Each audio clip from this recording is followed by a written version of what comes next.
Hello friends, good morning. നമ്മുടെ എല്ലാ TV സീരിയലിലേക്ക് എല്ലാവർക്കും സ്വാഗതം. അങ്ങനെ പഠിച്ച പണി 18 നോക്കുവാണ്.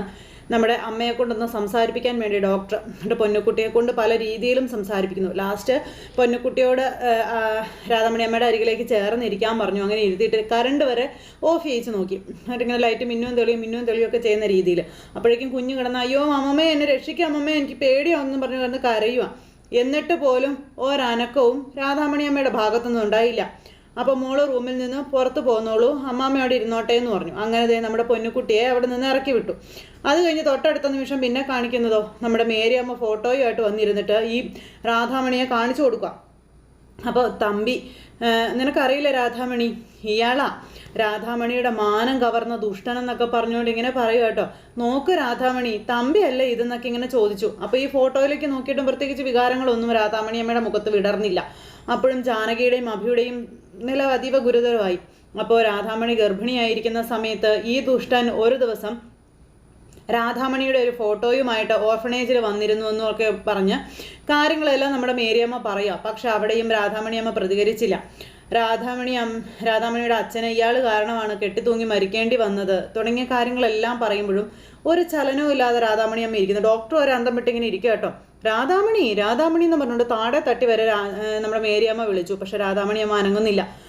ആ സമയത്ത് ജാനകിയുടെ ഉള്ളു കിടന്നിങ്ങനെ പെടഞ്ഞുകൊണ്ടിരിക്കുക കേട്ടോ. ഈ ഒരു സംഭവം കൊണ്ടും ഒന്നും നടക്കില്ല എന്ന് മനസ്സിലായി കഴിഞ്ഞപ്പോൾ മേരിയമ്മയോട് ഇറങ്ങിപ്പോന്നോളാൻ പറഞ്ഞു. മേരിയമ്മ ഇറങ്ങിപ്പോന്നപ്പോൾ രാധാമണിയമ്മ ഇങ്ങനെ തന്നെ നോക്കിയിരിക്കുക കേട്ടോ. അത് കഴിഞ്ഞ് നമ്മുടെ ഡോക്ടറും നിസ്സഹായമായിട്ട് എഴുന്നേറ്റ് അവിടെ വന്ന് ഇരിക്കുവാണ്. ജാനകിയും അഭിയും നിസ്സഹായരായിട്ടിരിക്കണം. അപ്പോൾ വലിയ പ്രതീക്ഷയിലാണ് ഞങ്ങൾ ഇങ്ങോട്ട് വന്നതെന്നും ഒന്നും സംഭവിക്കാതെ പോയല്ലോ ഡോക്ടറെ എന്നും ഇങ്ങനെ നമ്മുടെ അഭി ഇങ്ങനെ പറയാം. അപ്പോൾ വലിയ നിരാശയായിപ്പോയല്ലോ എന്നും ഇങ്ങനെ പറഞ്ഞു കേട്ടോ. അപ്പോൾ അങ്ങനെ പറയുമ്പോൾ അമ്മയെ തിരിച്ചു പിടിക്കാനുള്ള ആ ഒരു ഇതുകൊണ്ട് കാര്യമായ നേട്ടം ഒന്നും ഉണ്ടാകാൻ പോകുന്നില്ല. പഴയ ഓർമ്മകൾ പൂർണ്ണമായും ബ്ലാങ്ക് ആയി പോയിട്ടുണ്ടാവുമെന്ന് പറയാം ഡോക്ടർ. അങ്ങനെ ഒരു കാലം അവരുടെ ലൈഫിൽ ഇല്ല എന്നും പറഞ്ഞു. ഇല്ലാത്തൊരു കാലം നമുക്ക് എങ്ങനെ റീക്രിയേറ്റ് ചെയ്യാനായിട്ട് പറ്റും എന്നൊക്കെ ഇങ്ങനെ ചോദിക്കുക. അപ്പോൾ അത് കേട്ട് കഴിഞ്ഞപ്പോഴത്തേക്കും ജാനകിക്ക് ഭയങ്കരമായിട്ട് അങ്ങ് സങ്കടമായി. അതുപോലെ തന്നെ അഭിക്കും ആകെ പരിഭ്രമമായി. അവരിപ്പോൾ കാണുന്ന പരിചിതമായിട്ടുള്ള മുഖങ്ങൾ മാത്രമേ അവരുടെ മനസ്സിലുള്ളൂ എന്ന കാര്യങ്ങളും പറയുവാണ്. അത് കേട്ടപ്പോൾ ജാനകിക്ക് ഭയങ്കര കരച്ചിൽ. അങ്ങനെ ജാനകി കരഞ്ഞിരിക്കുക. അപ്പോൾ ഓരോ ഓർഫനേജിൽ താമസിക്കുന്നവർ തമ്മിൽ ബന്ധങ്ങളുടെ ആഴം അറിയേണ്ടതായിട്ടുള്ള കാര്യങ്ങളൊക്കെ ഉണ്ടോ എന്നൊക്കെ ചോദിച്ചു കേട്ടോ. അങ്ങനെ ഡോക്ടർ കാര്യങ്ങളെല്ലാം ഇവരെ പറഞ്ഞ് മനസ്സിലാക്കുക. ആഗ്രഹങ്ങളും പ്രതീക്ഷകളും ഇല്ലാത്ത ജീവിതങ്ങളാണ് അവയെല്ലാം. അത്തരം ഒരു ജീവിതത്തിലൂടെ അവർ കടന്നു പോകുകയാണ്. ബന്ധുക്കൾ എന്നുള്ള വികാരം പോലും ഇല്ലാതെയാണ് അവർ ജീവിക്കുന്നത് എന്നൊക്കെയുള്ള കാര്യമെല്ലാം ഡോക്ടർ ഇങ്ങനെ പറയുമ്പോൾ ജാനകി ഇരുന്ന് കരയുക. അതുകൊണ്ടാണ് ഇപ്പോഴത്തെ ഈ ഒരു സാഹചര്യത്തിൽ ഇപ്പോൾ അവരോടൊപ്പം ഉള്ള ഒരാളായിട്ടാണ് അവർ ജാനകിയെ കാണുന്നത്. അതുകൊണ്ടാണ് കൂടെയുള്ള ആളെ കാണാതെ വരുമ്പോൾ അവർ പെട്ടെന്ന് പരിഭ്രാന്തരാകുന്നത്. പക്ഷെ എവിടെയോ വെച്ച് നിലച്ചു പോകുന്ന ശബ്ദത്തെ പറ്റി അവർ ഓർക്കുന്നേ ഇല്ല എന്ന കാര്യങ്ങളും നമ്മുടെ ഡോക്ടർ ഇങ്ങനെ ജാനകിയോട് പറയാം. ഒരു നിലവിളിയിൽ ആ ഒരു ശബ്ദം നിലച്ചു പോയതാണെന്നും അതുകൊണ്ടാവും സംസാരങ്ങൾക്ക് കാതു കൊടുക്കാത്തതെന്ന കാര്യങ്ങളും അഭി ഇങ്ങനെ പറയുക. അപ്പോൾ പൊന്നു പേടിച്ച് കരഞ്ഞപ്പോൾ പോലും അമ്മ സ്വാഭാവികമായിട്ടും പ്രതികരിച്ച് പോവേണ്ടതല്ലേ എന്ന് അഭി ഡോക്ടറോട് ചോദിച്ചു. പക്ഷേ അവളെ ചേർത്ത് പിടിക്കാനാണ് അമ്മ ശ്രമിച്ചതെന്ന കാര്യം പറയുക. എനിക്ക് തോന്നിയൊരു കാര്യം അത് പറയണം എന്നുണ്ട്. അപ്പോൾ ഭയം എന്നുള്ളൊരു വികാരം ആ മനസ്സിലില്ല എന്നാണ്. ഭയം എന്താണെന്ന് അമ്മ അറിയുന്നില്ല എന്നുള്ളത് എനിക്ക് തോന്നുന്നത് എന്ന് അഭി അന്നേരം അങ്ങനെ പറഞ്ഞു. ജാനകി കരഞ്ഞ് തളർന്നു കേട്ടോ. അപ്പോൾ ഭയം മാത്രമല്ല അഭി, വേദനകളും ഇപ്പോൾ അവരറിയുന്നില്ല എന്നും ഭ്രാന്ത് എന്നുള്ളൊരവസ്ഥ പിന്നീട് വന്നതാണെന്നുള്ള കാര്യവും ഇതൊരു കോംപ്ലിക്കേഷനായ സിറ്റുവേഷൻ ആണെന്നും ഡോക്ടർ ജാനകിയോടും അഭിയോടും പറയുന്നു. അപ്പോൾ ഇതൊക്കെ കേട്ടപ്പോൾ ജാനകി, ഇനി ഞാൻ എന്താണ് മാഡം ചെയ്യേണ്ടതെന്ന് ചോദിച്ചു. ഇനി ഇവിടുത്തെ ട്രീറ്റ്മെൻറ്റ് കൊണ്ട് ഫലം കാണാനൊന്നും പോകുന്നില്ലെന്നും ഇതിൽ കൂടുതലൊന്നും ഞങ്ങൾക്ക് ചെയ്യാനില്ല എന്നും പറയുക നമ്മുടെ ഡോക്ടർ. മിറാക്കിൾ എന്നൊക്കെ പറയുന്നത് പോലെ ചിലപ്പോൾ അത്ഭുതങ്ങൾ സംഭവിച്ചെന്ന് വരാം. ഒന്നും നമ്മൾ തീരുമാനിക്കുന്നത് പോലെ അല്ലല്ലോ കാര്യങ്ങളെന്നൊക്കെ ഡോക്ടർ പറയുക. പക്ഷേ അങ്ങനെ ഒരു സാധ്യത ഞാൻ ഇപ്പോൾ കാണുന്നില്ല എന്ന് നമ്മുടെ ഡോക്ടർ പറഞ്ഞു. അങ്ങനെ ഡോക്ടറും നമ്മുടെ അമ്മയെ കൈ ഒഴിഞ്ഞു. ജാനകി ഇത്ര നാളും കഷ്ടപ്പെട്ടതൊക്കെ വെറുതെ ആയിപ്പോയി. എന്നാൽ ശരി, നിങ്ങൾ അമ്മയും കൂട്ടിക്കൊണ്ട് പോയിക്കോളാൻ പറഞ്ഞു ഡോക്ടർ. അങ്ങനെ അതും പറഞ്ഞ് ജാനകിയെയും അഭിയെയും ഡോക്ടർ അവിടെ നിന്ന് ഉപേക്ഷിച്ച് പറഞ്ഞു വിട്ടു. അത് കഴിഞ്ഞ് മേരിയമ്മയും അമ്മയും കൂടി ഇങ്ങനെ ഇരിക്കുക. ആ സമയത്ത് ജാനകി ഓടി വന്ന് തൻ്റെ ഉള്ളിലെ സങ്കടങ്ങൾ മുഴുവൻ പൊട്ടി ഒഴുകുന്ന രീതിയിൽ അണവെട്ടി ഒഴുകുക എന്നൊക്കെ പറയില്ല എന്ന് പറയുന്ന രീതിയിൽ ജാനകി വന്ന് അമ്മയുടെ മുന്നിൽ, അമ്മയ്ക്ക് എൻ്റെ മനസ്സെന്താണെന്ന് അറിയില്ലെന്നൊക്കെ പറയാം. പറ അമ്മേ, ഞാൻ ആരാ അമ്മയുടെ, പറ അമ്മയെന്നും പറഞ്ഞുകൊണ്ട് ജാനകി അലമുറയിട്ട് കരയും അമ്മയുടെ മുന്നിലിരുന്ന്. കണ്ടവരും കേട്ടവരും എല്ലാവരും സങ്കടത്തോടെ നിൽക്കാം. നിങ്ങൾക്ക് ആരെങ്കിലും ആണോ ഞാനെന്നൊക്കെ ജാനകി അമ്മയോട് ചോദിക്കണം. എന്തിന് ഞാൻ നിങ്ങളെ ശരണാലയത്തിൽ വന്ന് കൂട്ടിക്കൊണ്ടു വരണം? എനിക്കതിൻ്റെ ആവശ്യം എന്താണെന്നൊക്കെ ചോദിച്ചാൽ ജാനകി കറിയും മേരിമയുടെ ഒക്കെ ചങ്ക് തകർന്നു പോകുന്ന വേദനയോടെ ഇരിക്കാം. എനിക്കെന്താ അങ്ങനെ വല്ല നേർച്ച ഉണ്ടോ എന്നൊക്കെ ജാനകി ചോദിക്കാം അമ്മയോട്. അതിനും അമ്മ ഒരക്ഷരം മിണ്ടുന്നില്ല. ഒരേ ഇരിപ്പ്. എൻ്റെ ഭർത്താവിനെയും കുഞ്ഞിനെയും വീട്ടിലാക്കിയിട്ട് നിങ്ങൾക്കൊപ്പം വന്ന് താമസിക്കുന്നു. എന്താ നിങ്ങളത് മനസ്സിലാക്കാത്തതെന്നൊക്കെ ചോദിക്കാം. നിങ്ങൾ എനിക്ക് ആരും അല്ലെങ്കിൽ എന്തിനാ പിന്നെ ഞാനതൊക്കെ ചെയ്യേണ്ടതെന്നൊക്കെ ചോദിച്ച് ജാനകി ഭയങ്കര കരച്ചിൽ. നിങ്ങൾ മറുപടി പറയണം, പറഞ്ഞേ പറ്റൂ. നിങ്ങൾക്ക് ഞാൻ ആരും അല്ലാഞ്ഞിട്ടാണോ നിങ്ങളിങ്ങനെയൊക്കെ എന്നോട് കാണിക്കുന്നതെന്നൊക്കെ ജാനകി ചോദിക്കുക കേട്ടോ. നിങ്ങൾ എൻ്റെ അമ്മയായതുകൊണ്ടല്ലേ ഞാൻ നിങ്ങളുടെ കൂടെ ഇങ്ങനെയൊക്കെ വരുന്നത്. അമ്മയുടെ മോളാ ഞാൻ. എന്നെ ഒരു വട്ടമെങ്കിലും മോളെ എന്നൊന്ന് വിളിക്കുക. എന്തിനാ എന്നെ ഇങ്ങനെ കണ്ണുനീര് കുടിപ്പിക്കുന്നേ? എന്തിനാ എന്നെ ഇങ്ങനെ വിഷമിപ്പിക്കുന്നേ? മോളെ ഒന്നൊരു വിളി കേൾക്കാൻ കൊതിക്കുന്നവളല്ലേ ഞാനെന്നൊക്കെ ജാനകി ഇങ്ങനെ ചോദിക്കാം. അബിയൊക്കെ തകർന്ന് നിൽക്കും. അതുപോലെ തന്നെ മേരിയമ്മയ്ക്ക് ഭയങ്കരമായിട്ട് സങ്കടം വരുന്നുണ്ട് ജാനകിയുടെ എണ്ണിപ്പറച്ചിലും കരച്ചിലും കേട്ടിട്ട്. അമ്മ എന്നെ ഉപേക്ഷിച്ചു പോയെന്നും പിന്നെ ആരോരും ഇല്ലാതെ അനാഥാലയത്തിൽ വളർന്നവളല്ലേ ഞാനെന്നൊക്കെ ജാനകി ഇങ്ങനെ സ്വന്തം അമ്മയോട് ചോദിക്കുന്നുണ്ട്. അതിനൊന്നും അമ്മ പ്രതികരിക്കുന്നില്ല. പഠിച്ചുകൊണ്ടിരുന്ന കാലത്ത് കൂടെ പഠിച്ച കുട്ടികൾ അവരുടെ അച്ഛനമ്മമാരോടൊപ്പം വാത്സല്യം അനുഭവിച്ച് സ്നേഹം അനുഭവിച്ച് സ്കൂളിൽ വരുന്നതും പോകുന്നതും നിറകണ്ണുകളോടെ ഞാൻ കണ്ടു നിന്നിട്ടുണ്ട്. എനിക്ക് അമ്മയും അച്ഛനും എല്ലാവരും ഒന്നും വേണ്ട, എനിക്ക് ഒരു അമ്മയുണ്ടായിരുന്നെങ്കിലെന്ന് ഞാൻ ഒരുപാട് ആഗ്രഹിച്ചു പോയിട്ടുണ്ടെന്ന് ജാനകി അന്നേരം അവിടെ നിന്ന് ഇങ്ങനെ കരഞ്ഞുകൊണ്ട് പറയാം. ഭർത്താവ് ഉള്ളത് കൊണ്ടോ മക്കളുള്ളത് കൊണ്ടോ അനാഥയെന്ന് ചേർത്ത് കിട്ടിയ ഒരു വിളിപ്പേര് അത് മാറിപ്പോകില്ല എന്നും അതറിഞ്ഞവളാണ് ഞാനെന്നും ജാനകി പറയണു. ഇതൊക്കെ കേട്ട് അബിയുടെ നെഞ്ച് പിളർന്നു പോകുന്ന വേദനയോടെ അബി പിന്നെ അവിടെ നിൽക്കുന്നത്. ഇതൊക്കെ എനിക്ക് എൻ്റെ അമ്മയെ കിട്ടി, എന്നെ പ്രസവിച്ച എൻ്റെ അമ്മയെ എനിക്ക് കിട്ടി, എൻ്റെ അമ്മ എന്നെ തിരിച്ചറിയുന്നില്ലെന്നൊക്കെ പറഞ്ഞ് ജാനകി ഇങ്ങനെ പറയാവുന്ന കാര്യങ്ങൾ മുഴുവനും പറഞ്ഞു. എന്നിട്ടും അമ്മയ്ക്ക് ചലനമൊന്നുമില്ല. അമ്മയുടെ ഈ പ്രവൃത്തി എന്നെ വീണ്ടും അനാഥയാക്കിക്കൊണ്ടിരിക്കുകയാണെന്നൊക്കെ ജാനകി പറയുന്നുണ്ട്. എന്തിനാ എന്നെ ഇങ്ങനെ ശിക്ഷിക്കുന്ന അമ്മേ? എന്തിനാ എന്നെ ശിക്ഷിക്കുന്നതെന്ന് ചോദിച്ചാൽ അമ്മയുടെ നെഞ്ചിലേക്ക് ചാഞ്ഞു കിടന്ന് കരയാം. എന്നെ ഉദരത്തിൽ പേര് നടന്ന കാര്യം അമ്മ മറന്നോ? ഒരു കുഞ്ഞിനെ വയറ്റിൽ ചുമക്കുന്ന ഒരു അവസ്ഥ ഒരു സ്ത്രീക്ക് ഒരിക്കലും മറക്കാൻ പറ്റില്ല എന്നൊക്കെയാണ് ജാനകി അമ്മയോട് പറയുന്നത്. നൊന്തു പെറ്റ വേദന ഇനി ഒരു ജന്മം കൂടി ഉണ്ടെങ്കിലും മുജ്ജന്മ ഓർമ്മയിൽ ഒരു സ്ത്രീയിൽ ഉണ്ടാവില്ലേ എന്നൊക്കെ ജാനകി അമ്മയോട് ചോദിക്കുന്നുണ്ട്. എന്നിട്ടും അമ്മയ്ക്ക് അനക്കമില്ല. അച്ഛൻ്റെ ആത്മഹത്യ കഴിഞ്ഞ് ഗർഭിണിയായിട്ടല്ലേ അമ്മ ഓർഫണേജിൽ വന്നതെന്നൊക്കെ ജാനകി ചോദിക്കുന്നുണ്ട്. കഴിഞ്ഞു പോയ എല്ലാ കാര്യങ്ങളും ജാനകി ചോദിച്ചു. അപ്പോഴും അമ്മ കല്ലിന് കാറ്റ് പിടിച്ചോലെ ഇരിക്കാം.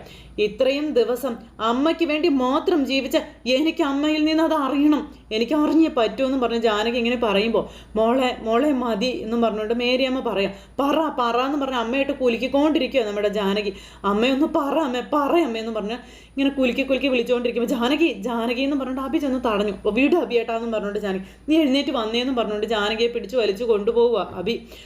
മേരിയമ്മേ അമ്മയും കൂട്ടി വീട്ടിലോട്ട് പോകാൻ പറഞ്ഞു. ഈ സമയത്ത് ജാനകി വയലൻ്റായി നിൽക്കുക. ജാനകി നീ എൻ്റെ കൂടെ വാ, എല്ലാവരും ആൾക്കാരും നോക്കുന്നുണ്ട്, ഹോസ്പിറ്റലാണ്, നീ വാ എന്നും പറഞ്ഞുകൊണ്ട് അബി ഇങ്ങനെ ജാനകിയെ പിടിച്ചുകൊണ്ട് പോവാം. ജാനകി ആണെങ്കിൽ അബിയുടെ നെഞ്ചിലേക്ക് ജാനകി അറിഞ്ഞ് ഭയങ്കര കരച്ചിൽ. ഇപ്പുറത്തോട്ട് മാറി നിന്നോട് കാര്യങ്ങളെല്ലാം വ്യക്തമായിട്ട് പറഞ്ഞതല്ലേ, അമ്മയ്ക്കൊന്നും ഓർമ്മയില്ല, അതുകൊണ്ട് എങ്ങനെയൊക്കെ ഓർമ്മകളില്ലാത്ത ഒരാളെ എങ്ങനെയാണ് നിനക്ക് വേണ്ടി ഓർത്തെടുക്കുന്നതെന്ന് അബി അന്നേരം ജാനകിയോട് ചോദിച്ചു.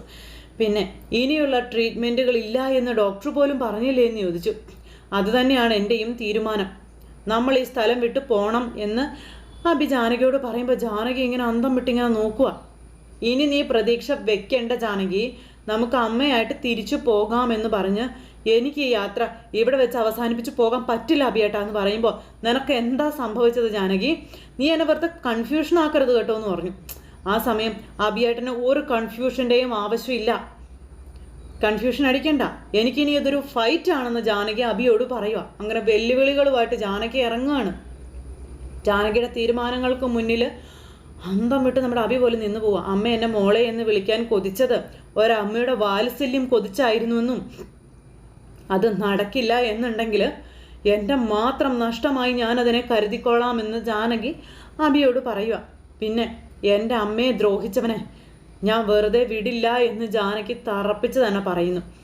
അങ്ങനെ ശപഥം ചെയ്യുക ജാനകി, ഇനി ഞാൻ നീങ്ങാൻ പോകുന്നത് ആ നാരാധമന് നേരെയാണെന്ന് നമ്മുടെ ജാനകി പറഞ്ഞു. പിന്നിൽ നിന്നല്ല, അയാൾക്ക് മുന്നിൽ നിന്ന് തന്നെ ഞാൻ അയാളോട് പോരാടുമെന്ന് ജാനകി പറയാം. അയാളെ കൊണ്ട് ഞാൻ ഈ ചെയ്തതിനെല്ലാം കണക്ക് പറയിക്കുമെന്ന് ജാനകി തന്നെ നിന്ന് പറയണു.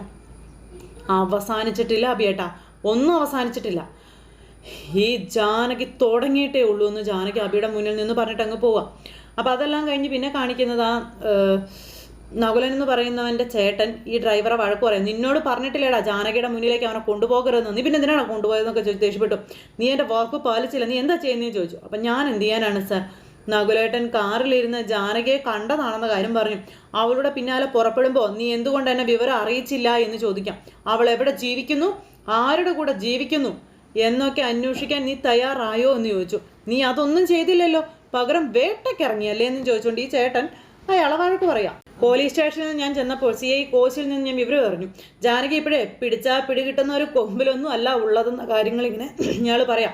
സൂര്യപ്രഭ ഓർഗനൈസേഷൻ്റെ MD സൂര്യനാരായണൻ്റെ മരുമകളാണ് ജാനകി എന്ന് പറയുമ്പോഴേക്കും ഇയാൾ ഞെട്ടി ഇങ്ങനെ നിൽക്കുക കേട്ടോ. അഭിറാമാണ് അവളുടെ ഭർത്താവ്. അവൻ്റെ കയ്യിൽ നിന്നാണ് നീ അടി വാങ്ങിച്ചു കൂട്ടിയത്. നിനക്കറിയില്ല സൂര്യനാരായണൻ്റെ മക്കളെ പറ്റി. ഇപ്പം ഇയാളെല്ലാ വിവരങ്ങളും പറയുക. ദേ ഒരു പെണ്ണിൻ്റെ പേരിൽ നരേന്ദ്രൻ പടവീടൻ പടുത്തുയർത്തിയ ആ ഒരു വലിയ സംരംഭം അല്ലെങ്കിൽ ആ ഒരു വലിയ ചരിത്രം അതൊരു നശിപ്പിച്ച് കളയാൻ ഞാൻ സമ്മതിക്കില്ല, ഒരുക്കമല്ലെന്നൊക്കെ പറഞ്ഞു. അപ്പോൾ സാറ് ക്ഷമിക്കണമെന്ന് പറഞ്ഞു. ക്ഷമ കേട്ട ശീലം എനിക്കില്ല എന്നൊക്കെ ഇദ്ദേഹം പറഞ്ഞു. ക്ഷമിക്കുന്നവൻ പോകുന്നത് പാതാളത്തിലേക്കാണെന്നും ഇനി നകുലൻ്റെ കൂടെ നീ വേണ്ട എന്നും പറഞ്ഞ് ഇയാളെ ഓടിച്ചു വിടാൻ നോക്കുക. അപ്പം നിൻ്റെ ആവശ്യം ഇനി വേണ്ട എന്ന് പറഞ്ഞില്ല, ഇറങ്ങി പോടാന്ന് പറഞ്ഞുകൊണ്ട് ഇയാളെ ഇറക്കി വിടുക.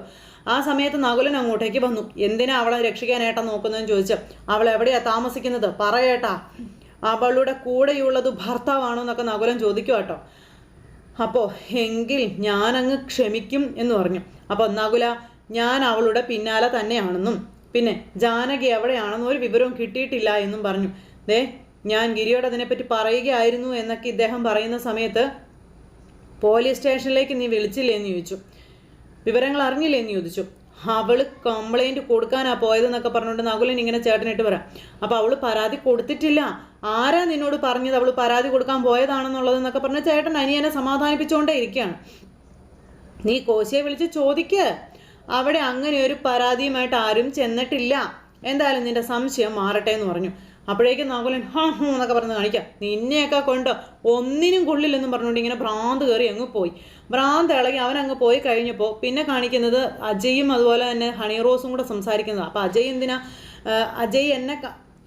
നീ എന്തിനാ എന്നെ കാണാൻ വന്നതെന്ന് അജയ് ചോദിക്കുമ്പം അജയെ കാണാൻ അജയുടെ വീട്ടിലേക്കല്ലാതെ പിന്നെ ഞാൻ വേറെ എവിടേക്കാണ് പോകേണ്ടതെന്ന് ഹണി ചോദിക്കുന്നു. ഇത് കേട്ടപ്പോൾ അജയ്ക്ക് ഭയങ്കര കലിപ്പ്. അതൊരു തെറ്റായി എനിക്ക് തോന്നിയില്ല എന്നും പറയാം. അതാണ് സംസാര വിഷയമാക്കാതിരുന്നതെന്നും പറഞ്ഞു. നീ ആരാണെന്ന് അപർണയ്ക്ക് മനസ്സിലായെന്ന കാര്യം അജയ് പറയുമ്പോൾ അജയ്ക്ക് ഞാൻ ആരാണെന്നാണ് അപർണ മനസ്സിലാക്കിയിരിക്കുന്നത്, ഞാനും അത് അറിയട്ടെ. അപ്പം എന്താ നിന്റെ ഭാവം, എന്താ നീ വിചാരിച്ചു വെച്ചിരിക്കുന്നത്? നിരഞ്ജനയെ കാണാൻ നീ ശ്രമിക്കുന്നത് എന്തിനാ? അതിൻ്റെ ആവശ്യം എന്താ? ഇന്നലെ രാത്രി നീ അവളെ പുറത്തേക്ക് വിളിച്ചു, അതിൻ്റെ കാര്യം എന്താണെന്നൊക്കെ ഇങ്ങനെ ചോദിക്കുക കേട്ടോ. അപ്പം നീ സംസാരിക്കുക റോസേ, 2 വഞ്ചിയിൽ ചവിട്ടിയുള്ള യാത്ര ഇനി വേണ്ട എന്ന് മരിയ പറയുമ്പോൾ അയ്യോ ഭയങ്കര കലിപ്പ് അജയ്ക്ക്. എന്താ എല്ലാ കാര്യങ്ങളും നിരഞ്ജനയോട് വെളിപ്പെടുത്താനാണോ നീ പോകുന്നതെന്ന് ചോദിക്കുമ്പം അജയെ വിട്ടുകിട്ടാൻ അതല്ലാതെ മറ്റൊരു വഴിയില്ലല്ലോ എന്ന് ഹണി പറയുമ്പോൾ അജയ് ഒന്ന് ഞെട്ടി. അജയെ വിശ്വസിച്ചാണ് ഞാൻ പാർട്ട്ണർഷിപ്പ് ബിസിനസ്സും കാര്യങ്ങളും ഒക്കെ തുടങ്ങിയതെന്നും അജയ് കൂടെ ഉണ്ടാകുമെന്നുള്ളൊരു ഉറപ്പും എനിക്ക് തന്നിരുന്നു എന്ന കാര്യവും പറഞ്ഞു. അപ്പോൾ അവൾ ഉദ്ദേശിച്ചത് വെറും പാർട്ട്ണർഷിപ്പ് ബിസിനസ് മാത്രമല്ല എന്ന് മരിയ പറയുമ്പം നിങ്ങളിനെ ശബ്ദിച്ചാൽ ഞാൻ എന്തെങ്കിലും ചെയ്തു പോവേ എന്ന് മരിയയോട് അജയ് പറയുമ്പോൾ നിനക്കൊന്നിനും കഴിയില്ല, എല്ലാം അവസാനിപ്പിച്ച് കൂടെ വരാൻ നോക്കാൻ പറഞ്ഞു മരിയ. അത് കേട്ടപ്പോഴത്തേക്കും ഇവന് ഭയങ്കര കലിപ്പ്. എന്താ നിരഞ്ജനയെ കൈവിടാൻ അജയ് തയ്യാറല്ലേ എന്ന് ചോദിച്ചപ്പം അല്ല എന്ന് ഒച്ചത്തിൽ അജയ് അങ്ങ് വിളിച്ചു പറഞ്ഞു. ഹണി ഒന്ന് ഞെട്ടി, മരി അതിനേക്കാൾ ഉച്ചത്തിൽ ഞെട്ടി. നിന്റെ അറിവോടെയാണ് ഞാൻ അവളെ വിവാഹം കഴിച്ചതെന്ന കാര്യം അജയ് പറഞ്ഞു. എന്നും പറഞ്ഞൊരു ഒച്ചയും കൂടെ വെപ്പിച്ചു നമ്മുടെ ഹണി. അപ്പം നിനക്ക് എൻ്റെ കൂടെ പൊറുക്കണമെന്ന് ഒരു കാലത്തും നീ എന്നോട് പറഞ്ഞിട്ടില്ല എന്നും ആ ഒരു വാക്കിൻ്റെ പുറത്താണ് ഞാൻ വിവാഹത്തിന് തയ്യാറായതെന്നും അജയ് പറയുക. നിരഞ്ജന എൻ്റെ ഭാര്യയാണെന്നുള്ള കാര്യവും ഇവളുടെ മുഖത്ത് നോക്കി അങ്ങ് പറഞ്ഞു. അവളുടെ ജീവിതം തകർന്നു പോകുന്നതൊന്നും ഞാൻ ചെയ്യില്ല എന്നും അവളെ ഞാൻ വേണ്ടില്ലെന്നും വെക്കില്ലെന്നും പറഞ്ഞു. അത് കേട്ടപ്പോൾ ഓഹോ അത്രത്തോളം ഉണ്ട് അവളോടുള്ള നിന്റെ പ്രണയം അല്ലേ എന്ന് ചോദിക്കുമ്പോൾ അതെ, അവൾ എനിക്ക് ജീവൻ തന്നെയാണെന്ന് അജയ് പറഞ്ഞു. അത് കേട്ടപ്പോൾ ഹണി തകർന്നു പോയി. ഹണി അന്നേരം വിട്ടുകൊടുക്കാൻ തയ്യാറല്ല. അപ്പം നീ കേട്ടല്ലോ, ഇവൻ്റെ കൂടെ ജീവിക്കാം എന്നുള്ള മോഹം നീ വിട്ടേക്കാൻ മരിയ ഹണിയോട് പറഞ്ഞു. ഹണി, നമുക്ക് നല്ല ഫ്രണ്ട്സ് ആയിട്ട് ഇരിക്കാമെന്നും ബിസിനസ്സുമായിട്ട് മുന്നോട്ട് പോകാമെന്നും അജയ് പറഞ്ഞു. അതിനെന്ത് തടസ്സമാണ് ഉള്ളത് എന്ന് ചോദിച്ചപ്പോൾ ഞാൻ അതിന് തയ്യാറല്ലെങ്കിലോ എന്ന് ഹണി അജയോട് ചോദിച്ചു. അത് കേട്ടപ്പോൾ അജയ്ക്ക് അതിനേക്കാളും വലിയ ദേഷ്യമായിട്ട് അജയ് പറ്റില്ല എന്നും പറഞ്ഞു. നിന്നെ രക്ഷപ്പെടുത്തിയിട്ട് ഞാനെന്തിനു സായുജ്യം അടയണം, എനിക്കതിൻ്റെ ആവശ്യമില്ല എന്നും ഹണി പറയാം. അതിന് നീ എൻ്റെ ആരാ എന്നൊക്കെ ചോദിച്ചു കേട്ടോ. അത് കേട്ടപ്പാ എന്നും പറഞ്ഞുകൊണ്ട് അജയ് ഇങ്ങനെ നിൽക്കുന്നു. എല്ലാം ഇവിടെ അവസാനിപ്പിക്കാം, നിനക്ക് നിന്റെ വഴി, എനിക്കെൻ്റെ വഴി. അത് കേട്ടപ്പോൾ അജയ്ക്ക് ഭയങ്കര ദേഷ്യം. അജയ് ഇങ്ങനെ കലിപ്പിൽ ഇങ്ങനെ ആ ഒരു ഇത് സംസാരിച്ചുകൊണ്ട് ഇങ്ങനെ നിൽക്കുന്നു. പവൻകുമാറുമായിട്ടുള്ള ഇടപാടുകൾ ഇനി നിങ്ങൾ തമ്മിൽ ആയിരിക്കണമെന്നും പവൻകുമാറിൽ നിന്നും വാങ്ങിയ പണം എൻ്റെയും നിൻ്റെയും ജോയിൻ്റ് അക്കൗണ്ടിലുണ്ട്, അത് വിഡ്രോ ചെയ്യണമെന്ന് അജയ് ഹണിയോട് പറഞ്ഞു. പിന്നെ ഉടനെ തന്നെ അത് ചെയ്യണമെന്നും പറഞ്ഞു. എൻ്റെ ബാധ്യതകളെല്ലാം എനിക്ക് തീർക്കണമെന്ന് അജയ് ഹണിയോട് പറയുമ്പോൾ ഹണി ഇങ്ങനെ ഒരു ചിരിയും ചിരിച്ച് ഇങ്ങനെ നിൽക്കുന്നിടത്ത് ഇന്നത്തെ കഥ അവസാനിച്ചു. അപ്പോൾ എല്ലാവരും കാത്തിരുന്ന് കാണണേ. എല്ലാവർക്കും നല്ലൊരു ദിവസം ആശംസിക്കുകയാണ്. അടുത്ത സൂപ്പർ ഹിറ്റ് കഥയുമായി കാണുന്നത് വരെ എല്ലാവർക്കും നന്ദി. See again, take care, bye bye, Tata.